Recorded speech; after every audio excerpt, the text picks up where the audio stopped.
The Prime Minister stepping out of his chartered plane. This could well have been the President. Everything nice and smooth here. But that is not the case outside the terminal, where millions of citizens find themselves simply stuck in a traffic mess.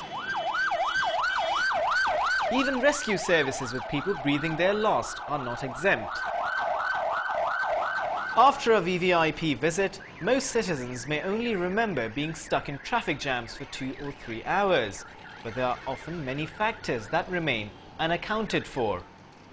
Mechanical engineers say millions of rupees of extra fuel is burned during each day of a VVIP visit to Karachi. Speaking of fossil fuels, the environment cannot be forgotten. Traffic congestion की वजह से fuel consumption बढ़ेगा और fuel consumption की वजह से gaseous emissions बढ़ जाते हैं और जो मेजर गैसियस इमिशंस जो कि थ्रेट हैं एनवायरनमेंट के लिए उनमें कार्बन मोनोऑक्साइड, ओजोन और नाइट्रोजन ऑक्साइड, सल्फर ऑक्साइड्स ये मेजर थ्रेट्स हैं. And with pollution on the rise, medical experts say so is the hospital bill.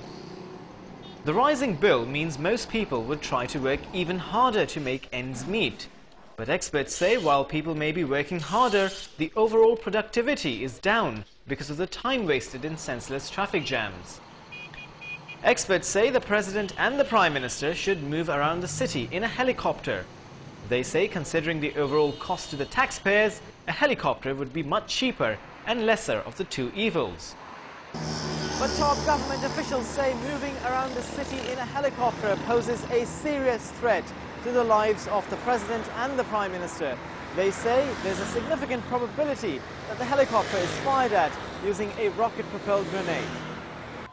But a prominent psychiatrist, while acknowledging the government's argument, says he believes the real reason is different.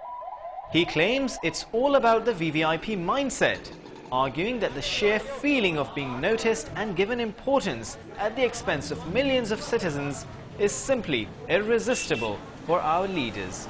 Hasan Abdullah, Dawn News, Karachi.